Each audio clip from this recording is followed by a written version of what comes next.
নেপালের রাজধানী কাঠমান্ডুর উপত্যকায় প্রাপ্ত নিওলিথিক যুগের বেশ কিছু উপাদান এটি নির্দেশ করে যে হিমালয়ান অঞ্চলে প্রায় ৯,০০০ বছর থেকে মানুষ বসবাস করছে। এটি প্রতিষ্ঠা যে প্রায় ২,৫০০ বছর পূর্বে নেপালে তিব্বতী বার্মীয় জনগোষ্ঠীর বসবাস ছিল। ১৫০০ খ্রিস্টপূর্বাব্দে ইন্দো ইরানীয় বা আর্য জাতিগোষ্ঠী এই হিমালয়ান উপত্যকায় প্রবেশ করে। ১০০০ খ্রিস্টপূর্বাব্দের দিকে এই অঞ্চলটিতে বিভিন্ন গোষ্ঠীর জন্য স্বতন্ত্র রাজ্য ও কনফেডারেশন গড়ে ওঠে। এরকমই একটি কনফেডারেশন ছিল সাকিয়া, যার একসময়কার রাজা ছিলেন সিদ্ধার্থ গৌতম ৫৬৩ থেকে ৪৮৩ খ্রিস্টপূর্বাব্দ, যিনি গৌতম বুদ্ধ বা শুধু বুদ্ধ নামেই পরিচিত। তিনি পবিত্র ও সাধনাময় জীবনযাপনের জন্য তার রাজত্ব ত্যাগ করেছিলেন। ২৫০ খ্রিস্টপূর্বাব্দে এই অঞ্চলটি উত্তর ভারতের মৌর্য সাম্রাজ্যের অধীনে আসে এবং পরবর্তীতে ৪র্থ শতাব্দীতে এটি গুপ্ত সাম্রাজ্যের অধীনে একটি পুতুল রাষ্ট্রে পরিণত হয়। ৫ম শতাব্দীর শেষ হতে শুরু করে।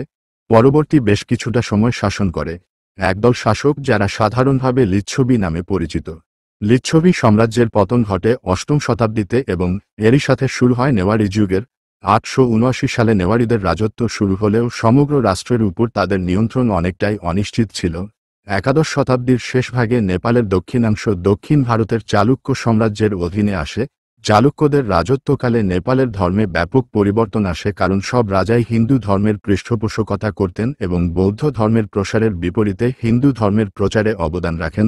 দ্বাদশ শতাব্দীতে যেসব রাজা অধিষ্ঠান করেন তাদের নামের শেষে সাধারণ একটি শব্দ ছিল, আর তা হল মল্ল, যার অর্থ হচ্ছে কুস্তিগির। গোর্খারাজ পৃথ্বীনারায়ণ শাহ কয়েক দশক ধরে যুদ্ধের পর কাঠমান্ডু উপত্যকা দখল করে ছোটবড় রাজ্যে বিভক্ত নেপালকে একটি রাষ্ট্রীয় সংহতি দান করেন। নেপালের ইতিহাসে এই সময় থেকে একটি শক্তিশালী কেন্দ্রীয় ঐক্যবদ্ধ রাষ্ট্র হিসেবে হিমালয় কন্যা নেপালের যাত্রা শুরু বলা যায়। এই পৃথ্বীনারায়ণ শাহকে আজকের নেপালের প্রতিষ্ঠাতা বলা যায়। নেপালের সংস্কৃতি অনেকগুলো দেশীয় আদিবাসী গোষ্ঠীর সংস্কৃতির সমন্বয়ে গড়ে উঠেছে, ফলে নেপাল এক বহুসাংস্কৃতিক রাষ্ট্র। নেপালের সংস্কৃতি বেশ সমৃদ্ধ এবং বৈচিত্র্যপূর্ণ। বিশেষকে নেওয়ার জনগোষ্ঠীর সংস্কৃতি।